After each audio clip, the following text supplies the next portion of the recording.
It's been over 20 years, and finally John Hammond, the jolly dreamer of dreams from Jurassic Park, has had his goal of a theme park filled with real live dinosaurs come to life, and the gates of Jurassic World have opened.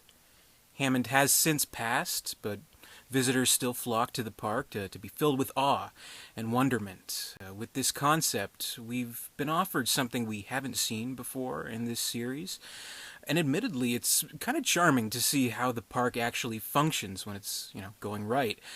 And that may be the most successful aspect to the movie. If somehow scientists really did have the capability to bring dinosaurs back to life and somehow decided to open a theme park, thinking that would be a good idea, it would probably look a lot like this. There's the little petting zoos with the tinier, harmless dinosaurs where the kids can feed them and take rides and give them hugs. There's the SeaWorld-like showcases for the aquatic beasts, information centers with holograms and all that crap, monorails, people taking pictures with their cameras, nearby hotels, lots of places to shop and eat, and lots of tourists, attired in presumably overpriced merchandise. However, there could always be a few more visitors, and as we learn, the investors encourage a little bit more additional incentive to bring the crowds, which lead the scientific masterminds behind the attractions to conduct a new, bigger, scarier, teethier dinosaur called the abdominal flexosaurus, whatever. Let's just call it the big scary dinosaur because that's what it is. And through genetic magic, they've created this beast, which is a hybrid of all the most terrifying and gargantuan predators. And surprise, surprise, it's hyper intelligent and it's able to devise a clever plan to escape captivity and run amok in the park. That's the general catalyst of the plot of Jurassic World, such as it is. Much of the movie revolves around this creature and its schemes and carnage, which may be the foundation of the movie's problems. This is not an especially interesting monster. You want thrills, you want big teeth, you want ferocious roaring, you got it. This creature is sure to rumble the seats of a lot of IMAX theaters, but it operates like just about any other monster we've seen before. It stomps around, it kills people, it roars. Following suit, Jurassic World operates like any other monster movie we've seen before. If one could argue that the previous film in the series, Jurassic Park 3, feels like a B movie but with a huge budget, then I'd probably equate Jurassic World to a pulp novel. There are many, I'd say, borrowed ideas here. It's a busy plot, but a shallow one. And the science fiction and fantasy elements are as high as they've ever been.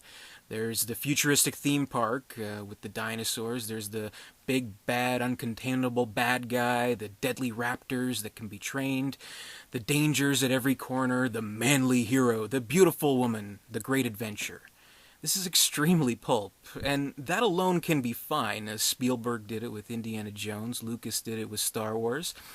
And I think that might be what Trevorrow is trying here. Hell, the poster here may as well be of Chris Pratt in a triumphant stance, holding his rifle as Bryce Dallas Howard in tattered garbs with, tasteful cleavage revealed as grasping at his leg, like the poster for Star Wars.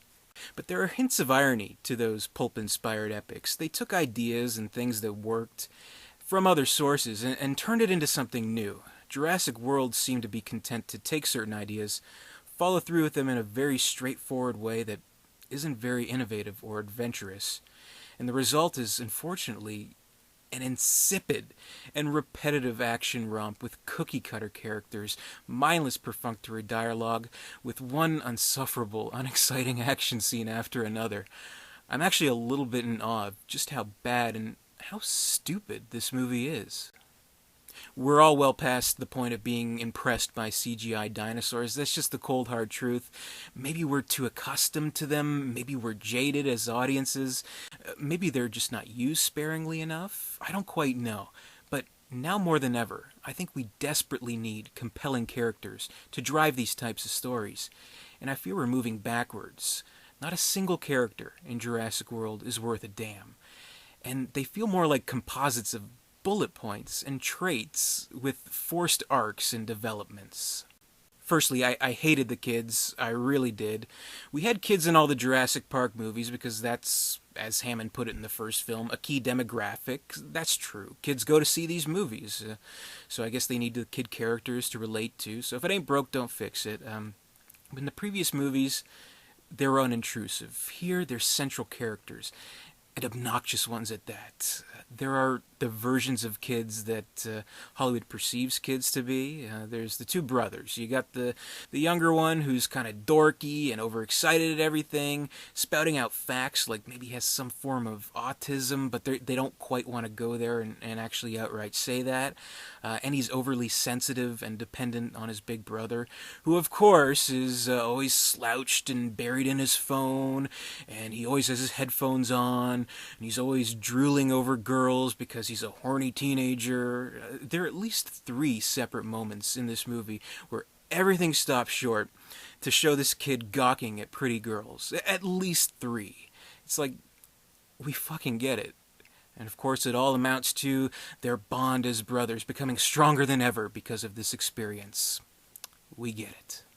Then there's their aunt, played by Bryce Dallas Howard, who's a workaholic, no-nonsense, overscheduled, uptight woman on the go, who just might learn to let loose a little bit more and be more spontaneous, if only she could just find the right guy to help her do it and set her free of her life of monotony. And that man just happens to be Chris Pratt. He's all man, and kind of a slob, but maybe just a little bit sensitive, too, because he's really good with animals, you know? He's quite literally the alpha male of the movie. He spends most of his time training raptors and spouting off ridiculous generic trailer lines, and is the wise character who knows everything, while other stupid characters meet terrible fate, if only they'd heed his words of warning. As you can expect, the main characters of this movie are impervious to the dangers around them. We don't really feel like they're in any danger. To be fair, I guess the characters in the original Jurassic Park were kind of like that too. But the suspenseful scenes in Jurassic Park, it had such a skill to their execution, and were so well orchestrated that there were moments where we had our doubts.